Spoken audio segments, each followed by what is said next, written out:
Okay guys, इस video में discuss करते हैं हम ब्रिंजल का पेस्ट, जो brinjal shoot and fruit borer कहा जाता है। क्लासिफिकेशन की बात करते हैं तो क्लासिफिकेशन, इसका क्लास और फाइलम सबको पता ही है। ऑर्डर की बात करें तो ऑर्डर इसका है लेपिडोप्टेरा, ऑर्डर है इसका लेपिडोप्टेरा और फैमिली है इसकी पायरेलिडी। और अगर इसके जीनस स्पीशीज साइंटिफिक नेम की बात करें तो साइंटिफिक नेम है इसका ल्यूसिनोट्स ऑर्बेनालिस। इसका जीनस ल्यूसिनोट्स और इसका जो स्पीशीज है वो ऑर्बेनालिस है। अब बात करते हैं हम इसके होस्ट प्लांट्स की या इसके पोषक पौधों की। तो इसके जो पोषक पौधे हैं वो, जैसा कि ये बैंगन का पेस्ट है या ये ब्रिंजल का पेस्ट कहा जाता है इसे। ब्रिंजल का पेस्ट होने के कारण इसका जो मेन होस्ट प्लांट है वो क्या रहेगा, बैंगन। तो इसके जो अनदर होस्ट प्लांट कौन से हैं वो सोलेनेसी कुल के जो प्लांट्स हैं। डिस्ट्रीब्यूशन की जब बात करें तो इसका डिस्ट्रीब्यूशन अगर वर्ल्ड वाइड बात करते हैं तो Malaysia, India, Sri Lanka, Pakistan, Germany, पूर्वी अफ्रीका में पाया जाता है। और अगर इसकी डैमेज की बात करते हैं कि जो इसका नेचर ऑफ डैमेज कैसा है या ये कितना डैमेज करता है, तो ये क्या करता है, बैंगन की फसल के लिए काफ़ी हानिकारक इंसेक्ट है। और इसकी सुंडी के द्वारा डैमेज किया जाता है या इसका जो लार्वा होता है उसके द्वारा फसल को डैमेज किया जाता है। ये जो प्लांट्स के सॉफ्ट पोर्शन जो होता है, कोमल तने होते हैं या जो फल होते हैं, उनको डैमेज करते हैं इसकी जो लार्वा स्टेज होती है या जो उसकी सुंडी होती है। ये कोमल जो टहनियाँ होती हैं या तनों में छेद करके सुरंग बना लेती हैं और फिर उसके अंदर चली जाती हैं, और जिससे ऊपर से प्लांट्स मुरझाकर लटक जाता है। तो इस प्रकार जो इसकी जो मतलब हानिकारक जो अवस्था है वो सुंडी या लार्वा अवस्था रहती है। इसका जो मुख्य आक्रमण होता है इस लार्वा का, वो तने पर होता है। प्लांट्स के जो तना है, जो स्टेम है, उस पर इस जो सुंडी या इस लार्वा का या इस इंसेक्ट के लार्वा का अटैक होता है, जिससे प्लांट्स की जो पैदावार है या जो उसकी जो ग्रोथ है वो रुक जाती है। और पौधों में जब फल लगते हैं तो जो अंडों से निकलने वाले लार्वा होते हैं, जो सुंडी अवस्था है, वो इन फलों को भी डैमेज कर देती है। ये छोटे छोटे फलों के बाह्य दल के अंदर घुस जाती है और फिर बाहर से छेद दिखाई नहीं पड़ते। अंदर जाने के बाद बाहर से जो छेद है वो हमें दिखाई नहीं पड़ते, जबकि अगर बड़े फल हो तो उसमें छिद्र बड़े बड़े दिखाई देने लगते हैं। और जो इसकी सुंडियाँ होती हैं, जब जो लार्वा स्टेज है, वो इस फलों के सारे गूदे को अंदर खाते रहते हैं। और कभी कभी ऐसी स्थिति हो जाती है कि इनमें फंगस का भी प्रकोप हो जाता है, या जिसको कहते हैं फफूंद भी लग जाती है। और ये जो ग्रसित फल होते हैं फिर ये उपयोग के लिए नहीं रहते।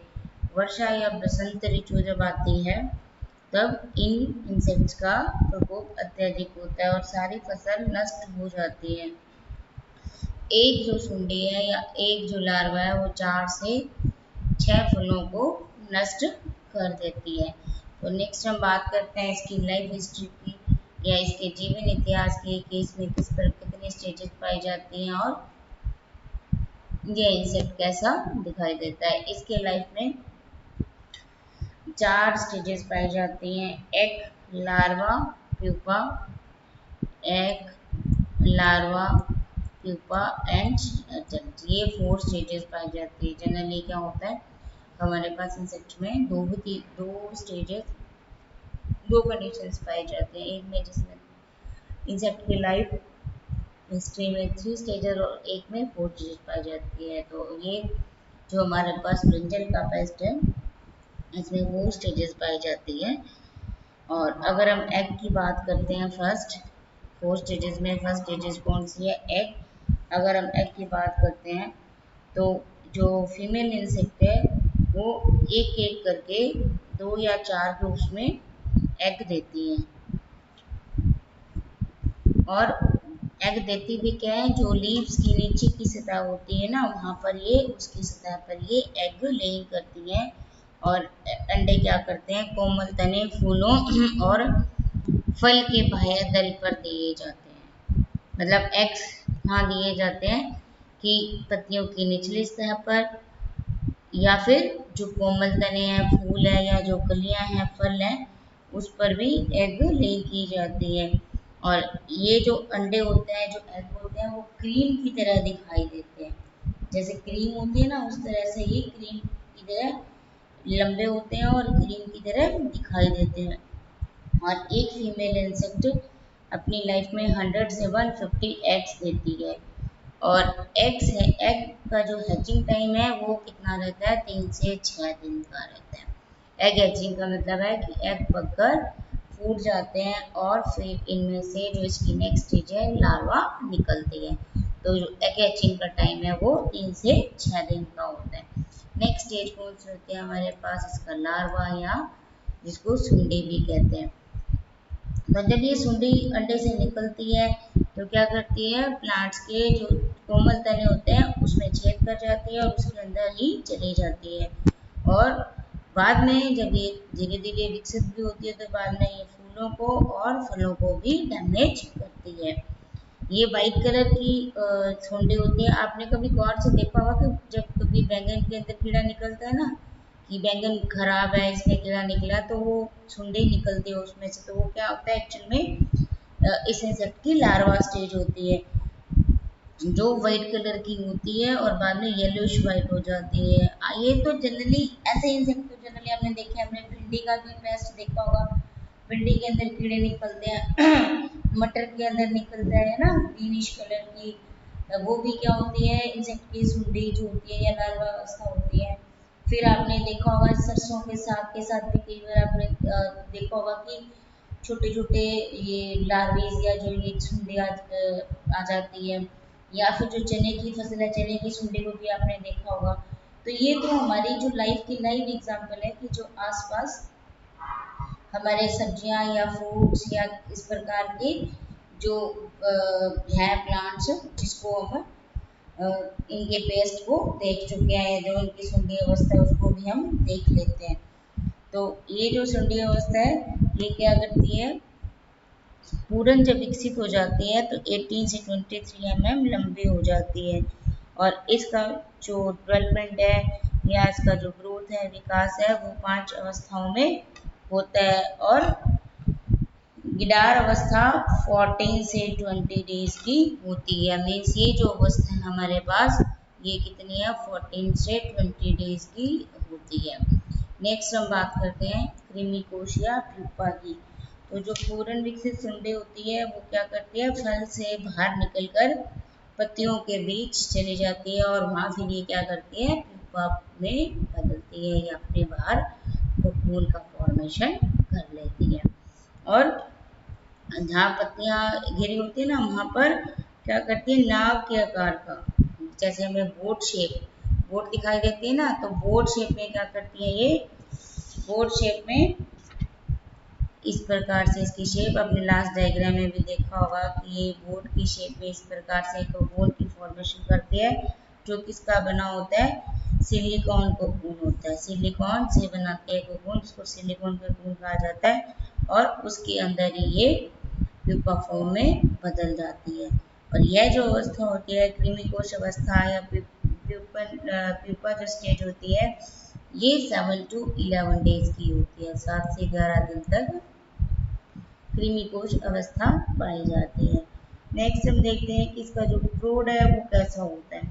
जब प्यूपा की जो डेज है 7 to 11 डेज पूरे होते हैं तो उसमें से एक वाइट कलर का एडल्ट इंसेक्ट निकलता है, जो वक्ष तथा उदर के ऊपरी भाग पर पीले भूरे अथवा काले रंग के धब्बे पाए जाते हैं। इंसेक्ट के उदर और ऊपरी भाग पर काले रंग के या भूरे रंग के धब्बे पाए जाते हैं और इनके पंख कैसे होते हैं, व्हाइट कलर के पाए जाते हैं और इन पंखों पर भी ब्राउन कलर के बड़े बड़े स्पॉट पाए जाते हैं।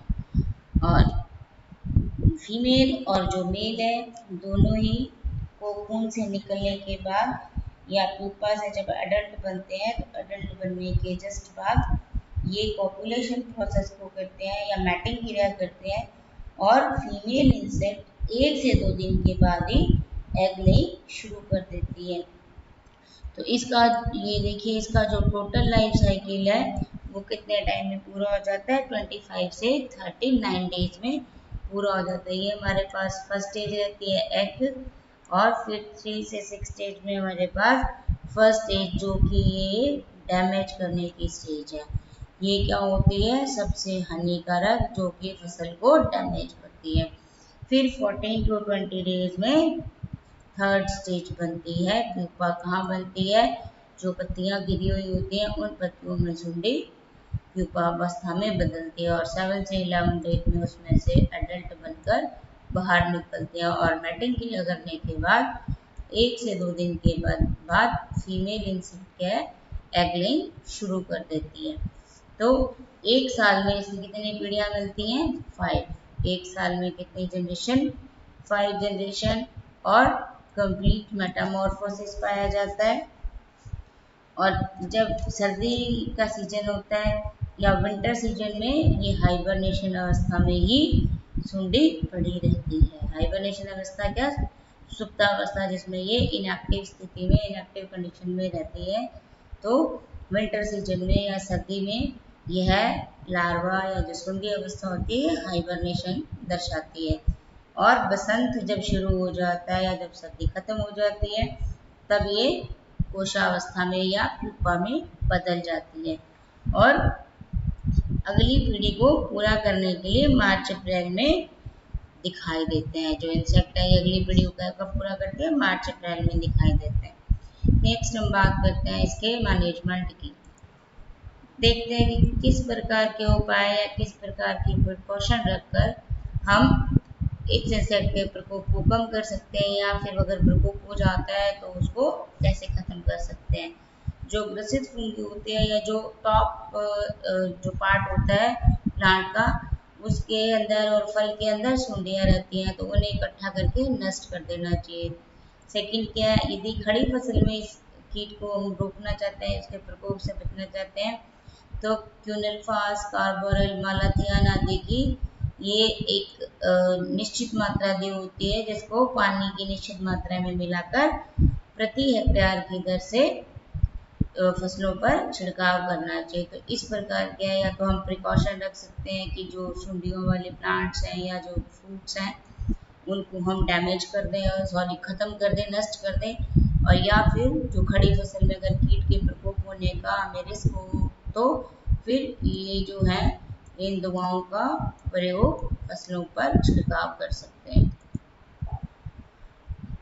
नेक्स्ट देखते हैं हम जो चिली थ्रिप्स है या मिर्च का जो थ्रिप्स है जो चिली का पेस्ट है। तो इसका जो ऑर्डर है, ऑर्डर क्या रहता है, थाइसैनोप्टेरा और जो फैमिली है वो थ्रिप्टिडी। तो ये इसका ऑर्डर और फैमिली है चिली थ्रिप्स जिसको कहा जाता है। और अगर हम साइंटिफिक नेम या जीनस स्पीशीज की बात करें तो इसका जो जीनस है वो है स्किटोथ्रिप्स और अगर इसकी स्पीशीज की बात करें तो वो है डॉर्सालिस। तो इस प्रकार इसका जो ये क्लासिफिकेशन है, क्लास और फाइलम चलता ही आ रहा है इंसेक्ट का वो सेम ही है, class, phylum, order, family and genus species. तो अब हम बात करते हैं इसके होस्ट प्लांट की। तो इसका जो होस्ट प्लांट क्या क्या रहता है, होस्ट प्लांट में है नाम ही है चिली थ्रिप्स तो इसका मेन होस्ट प्लांट क्या रहेगा, मिर्च। नेक्स्ट और जो अदर प्लांट्स हैं दैट इज मूंगफली, अरंडी, सीम, कपास, आम, अनार और कई खरपतवार या वीड्स जिन पर ये अपनी लाइफ को पूरा करता है जो इसके होस्ट प्लांट रहते हैं। नेक्स्ट देखते हैं कि इसका जो डिस्ट्रीब्यूशन है या वितरण है वो कैसा रहता है। तो जहाँ पर भी जो मिर्च की पैदावार की जाती है, जहाँ जहाँ भी मिर्च की पैदावार है पूरे देश में, वहाँ पर ये इंसेक्ट को पाया जाता है। और ये अब देखते हैं कि इसका जो डैमेज है वो किस प्रकार करता है प्लांट को या फसल को, और इसका जो कौन सी अवस्था है जो ये प्लांट को डैमेज करते हैं। तो सबसे पहले तो ये है कि इसको बहुत भयानक कीट मानते हैं, मिर्च का सबसे भयानक जो पेस्ट माना जाता है, जो फसल की इसकी फसल को खराब कर देता है। तो पौधों की जो सभी अवस्थाओं को ये क्षतिग्रस्त करता है। ये इंसेक्ट क्या है, कभी कभी कुछ इंसेक्ट ऐसे होते हैं ना जो स्टार्टिंग फेज में अटैक करते हैं, या फिर वो लेट स्टेज में अटैक करते हैं जब उस पर फ्रूट्स आ जाते हैं या फ्लावरिंग हो जाती है। और ये इंसेक्ट ऐसे हैं जो प्लांट्स की सभी कंडीशंस को ये क्या करता है, डैमेज करता है। और इसके जो निम्फ और फ्रूट होते हैं वो पत्ती को खोज कर निकलने वाले रस को चूसते हैं। पत्ती को क्या करते हैं, खरोच देते हैं और फिर उसका जो रस निकलता है उसको चूस देते हैं। और पत्तियों पर छोटे छोटे सूक्ष्म आकार के सफेद धब्बे दिखाई देने लगते हैं। और फूल, कलियों और कोमल तनों का रस भी चूसते हैं। और इस कीट के आक्रमण के कारण क्या हो जाता है, पौधों की पत्तियां, फूल, कलियां और फल सभी क्या करते हैं, सिकुड़ जाते हैं और डिसहैबिट हो जाते हैं। और ये विकृत हो जाते हैं ना, विकारित हो जाते हैं, इसमें विकार आ जाते हैं। तो वो जो फसल है वो पूरी तरह से खराब हो जाती है, प्लांट्स की ग्रोथ भी रुक जाती है। और इस प्रकार जो प्लांट्स अगर ग्रोथ नहीं होगी तो नेचुरल सी बात है कि वो प्लांट्स सूख जाएंगे और प्लांट्स की जो ये फसल है वो खराब हो जाती है। और ये पूरे वर्ष भर ही सक्रिय रहता है। और सूखे वाली स्थिति में जब सूखा हो या पानी की कमी हो जाती है तो इस इंसेक्ट का प्रकोप है वो अधिक रहता है। और वर्षा में इस कीट की जब रेनी सीजन आता है तो इस इंसेक्ट की संख्या कम हो जाती है। और मिर्च की में जब वायरल इन्फेक्शन जो होता है, जो वायरल या वायरस द्वारा होने वाली बीमारियों के लिए भी इस इंसेक्ट की मुख्य भूमिका रहती है। नेक्स्ट देखते हैं हम इसका जो लाइफ हिस्ट्री है वो कैसा होता है, कितनी अवस्थाएं पाई जाती हैं। 4 अवस्थाएं पाई जाती हैं, एग, निम्फ, प्यूपा और फ्रूट। अब पहले हमने देखा था कि निम्फ के बाद एडल्ट बनता है, इसमें क्या कंडीशन है हमारे पास, निम्फ, निम्फ के बाद प्यूपा एंड देन फ्रूट। तो जब हम बात करते हैं एग, एग क्या होता है, जो फीमेल इंसेक्ट द्वारा पत्ती की कोशिकाओं में दिए जाते हैं। और किस प्रोसेस से दिए जाते हैं, अनिषेक जनन द्वारा, जो ना पार्थोजेनेसिस के द्वारा अंडे दिए जाते हैं। और प्रतिदिन फीमेल इंसेक्ट 4 से 6 अंडे और अपनी पूरी लाइफ में ये 50 to 60 एग देती है। और एग हैचिंग का जो टाइम है वो 8 to 9 डेज रहता है। 8 to 9 डेज में निम्फ बन जाता है। सेकेंड जो स्टेज की बात करते हैं, निम्फ एंड प्यूपा। तो जो अंडे से जो निकलता है निम्फ वो बहुत छोटा होता है बट अधिक एक्टिव रहता है, काफ़ी एक्टिव होता है वो। निम्फ 4 से 6 दिन के टाइम के बाद दूसरी बार नरमोचन क्रिया करता है और कुछ समय के लिए पूर्व प्यूपा अवस्था की स्थिति में पत्ते या फूल के आधार पर ही रहता है। और फिर पूर्व प्यूपा और प्यूपा अवधि मीन्स पहले क्या करता है, ये 2 बार निर्मोचन कर कर पूरा प्यूपावस्था मतलब प्यूपा बनने से पहले की स्थिति में रहता है और फिर प्यूपा की फॉर्मेशन कर लेता है।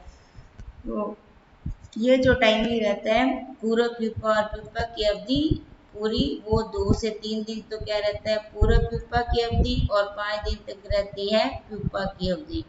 मीन्स लगभग 8 दिन तक इस स्थिति में दोनों स्टेजेस बन जाती हैं। पहले निम्फ, निम्फ के बाद प्यूपा, क्योंकि जो निम्फ है वो अपने बाल एक कोट बना लेता है, कोटिंग कर लेता है, जैसे प्यूपा कहा जाता है। तो प्यूपा अवस्था में रहता है लगभग 5 दिन तक। और देन किस में कन्वर्ट हो जाते हैं, ये फ्रूट या एडल्ट में। तो इसका जो फ्रूट होता है वो सूक्ष्म आकार का होता है, लंबा और या काले पीले रंग का होता है। और ये क्या करता है, मुड़ी हुई जो पत्तियां होती हैं या फूलों के अंदर रहता है। कहाँ रहता है? मुड़ी हुई पत्तियों में या फूलों के अंदर रहता है। इसका शरीर लगभग 10 mm लंबा होता है। मतलब ये सिर्फ 10 मिलीमीटर लंबा होता है। और इसके जो प्रोड है के पंख कैसे होते हैं? कटे हुए होते हैं। प्रोड के पंख कटे हुए होते हैं। और नेक्स्ट हम देखते हैं इसका कि लाइफ साइकिल में कितनी कैसा कौन सा मेटामॉर्फोसिस पाया जाता है और किस प्रकार ये स्टेजेस को पूरा देखते हैं। पहले एग में क्या होता है हमारे पास? एग से फर्स्ट स्टेज, फिर सेकेंड हमारे पास क्या बनती है? 8 से 9 दिन में हमें निम्फ बन जाता है। ये एक स्टेज हो जाती है। और ये हमारे पास सेकेंड स्टेज। और थर्ड में कौन सी स्टेज है? प्यूपा, जो कि 4 से 6 दिन में बनता है। और प्यूपा 3 to 6 डेज, मतलब प्यूपा की जो अवस्था है वो लगभग 5 डेज की होती है। और प्यूपा से 5 से 6 डेज के अंदर एडल्ट बन जाता है। और लाइफ साइकिल 20 से 25 डेज में पूरा होता है।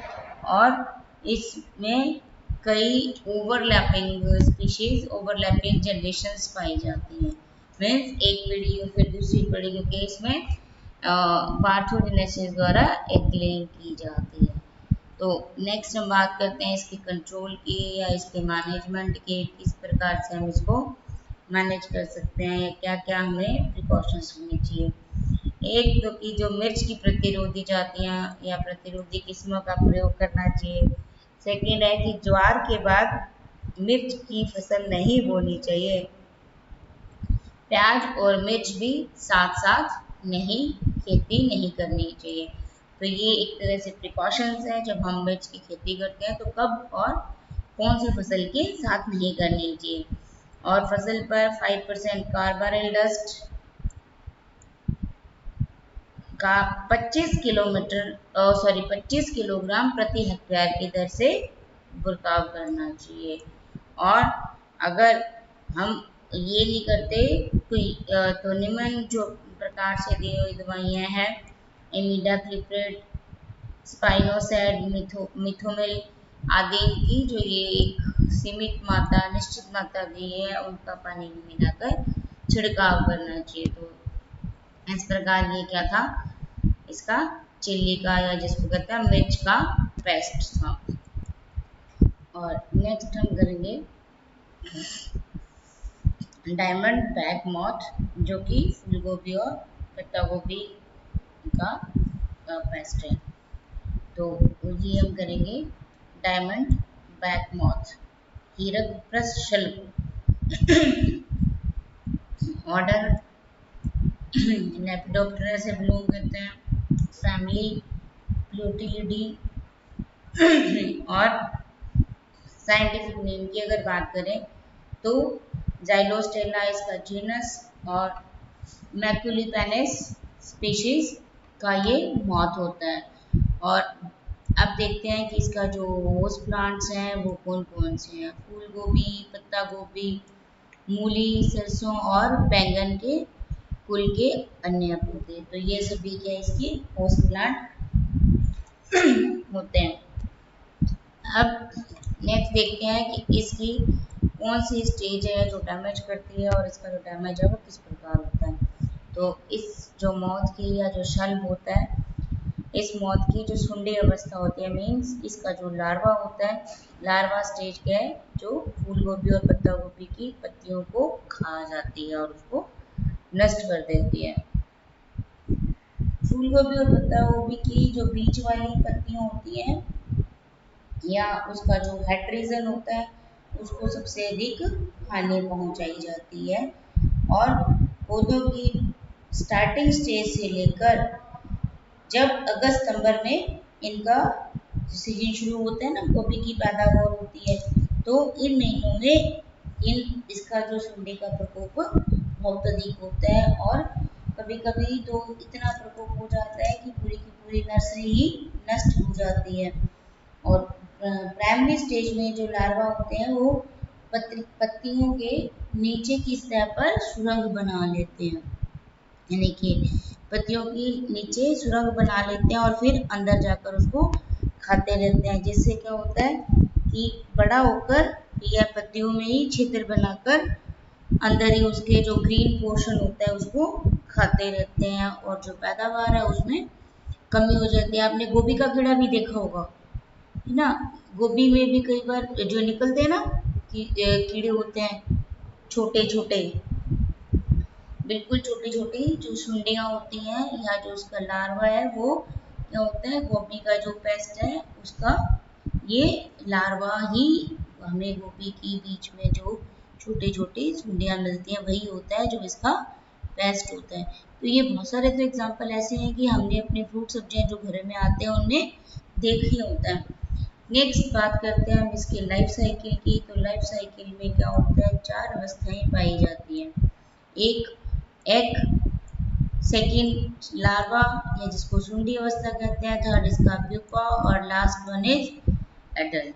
तो जब एग की बात करते हैं तो एग इसके कैसे होते हैं, छोटे और पीले रंग के एग होते हैं जो एक एक करके 2 से 40 के समूह में दिए जाते हैं। एग कहाँ दिए जाते हैं, पत्तियों की नीचे की सतह पर एग ले की जाती है और जो फीमेल है वो अपनी पूरी लाइफ टाइम में 18 से 356 तक एग देती है। और इसका जो हैचिंग टाइम होता है, हैचिंग का टाइम वो 3 से 9 दिनों तक होता है कि 3 से 9 दिन के अंदर ये एग पककर फूट जाता है और उसमें से सुंडी बाहर निकल जाती है, जो लार्वा है वो बाहर निकल जाता है। सेकेंड चीज होती है इसकी लार्वा या सुंडी। जो एग से लार्वा निकलता है वो पत्तियों के जो नीचे की सतह पर एग दिए जाते हैं, वहां पर लार्वा फूम बनती है, लार्वा निकल जाता है एग से और फिर निचली सतह पर सुरंग बनाकर अंदर खाता रहता है। और फर्स्ट और जो सेकेंड इंस्टार लार्वा होता है, सेकेंड इंस्टार लार्वा तक ये सुरंग के अंदर ही रहता है, जबकि जो थर्ड इंस्टार बनता है तो थर्ड इंस्टार सुरंग के बाहर की पत्तियों को भी डैमेज करना शुरू कर देता है। 2 इंस्टार तो सुरंग के अंदर रहते हैं और थर्ड बाहर की पत्तियों को भी खाना शुरू कर देता है। और जो फोर्थ इंस्टार लार्वा होता है वो पत्तियों की निचली सतह पर खाता रहता है और केवल क्यूटिकुलर सतह को छोड़ देता है, जिससे जो पत्तियां हो जाती हैं वो क्षतिग्रस्त हो जाती हैं और पारदर्शी दिखाई देने लग जाती हैं। और ये जो सुंडी है वो 8 से 16 दिन में पूरी तरह से विकसित हो जाती है और जिसकी लंबाई लगभग 8 मिलीमीटर लंबी हो जाती है। अभी पीछे आपने डायग्राम में देखा ना कि किस प्रकार की सुंडियां होती हैं इंसेक्ट की। हम वैसे भी हमने सब्जी और फ्रूट्स में देखा ही, हमारे घरों में भी ऐसे जो आते हैं सुंडी जो होती है वो एक्चुअली इंसेक्ट का लार्वा ही होता है। तो नेक्स्ट बात करते हैं हम इसकी कृमि कोश की, या जो इसका प्यूपा जो होता है। तो प्यूपा जो बनता है वो परिवर्तित कब होता है, जब ये विकसित सुंडी पहले अपने बाहर कोकून बना लेती है जिसे कृमि कोश कहते हैं और उस कोकून में रहती है, तो वो जो स्थिति होती है वो प्यूपा कहलाती है। और जो ये प्यूपा जो ये लार्वा अपने बाहर कोकून बनाता है वो दोनों सिरों से खुला होता है और पत्तियों से जुड़ा रहता है। ये एक स्पेसिफिक कैरेक्टर है। जनरली क्या होता है, जो कोया या कोकून होता है वो बंद बनाया जाता है, लेकिन इस लार्वा के द्वारा कैसा बनाया जाता है, जो दोनों तरफ से खुला होता है और पत्तियों से जुड़ा रहता है। और जो लार्वा है, ये जो सुंडी है वो इस कोकून के अंदर कोशावस्था में रहती है और यह कोशावस्था 2 से 5 दिन की होती है। तो लास्ट जो स्टेज होती है वो हमारे पास प्रौढ़। जो एडल्ट हैं वो इस कीट के एडल्ट केवल 20 डेज तक जीवित रहते हैं और इनका जो लाइफ साइकिल है वो सितंबर अक्टूबर में पूरा हो जाता है और लगभग कितने दिन में पूरा होता है, 15 से 18 दिन में पूरा हो जाता है।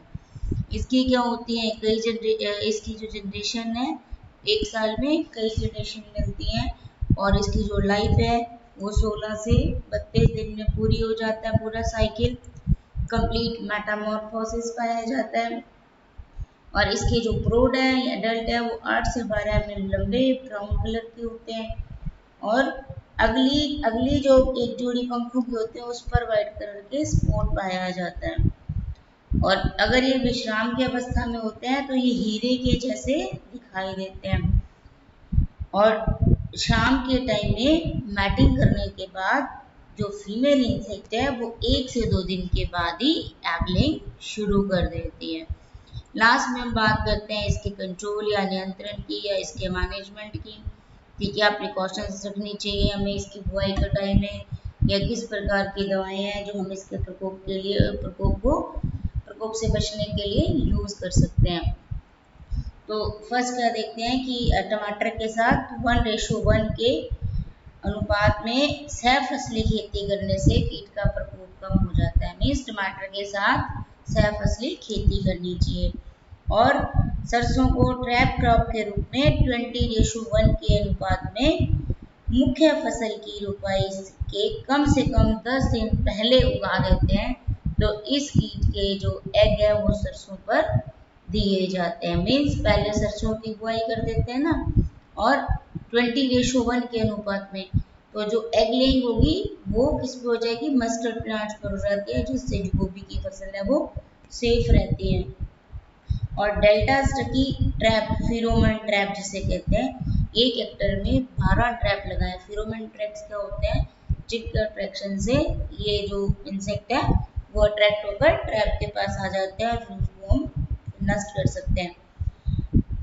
और अगर उसके प्रकोप से बचने के लिए इस इंसेक्ट के, इस मॉथ के ल्यूफ्रॉन, इंडोस्कार्वार, स्पाइनोस्ट, थायोडिकार, नोवालुरान और क्यूनलफास ऐसी जो दवाएं हैं उनकी ये निश्चित दी हुई निश्चित मात्रा को पानी में मिलाकर पर हेक्टेयर की दर से छिड़काव करते हैं। इस प्रकार इस इंसेक्ट को प्रकोप से बच सकते हैं। और इसके जो परजीवी कीट है उनको भी यूज कर सकते हैं। परजीवी कीट को यूज करके इनकी जो संख्या उस पर नियंत्रण पाया जा सकता है।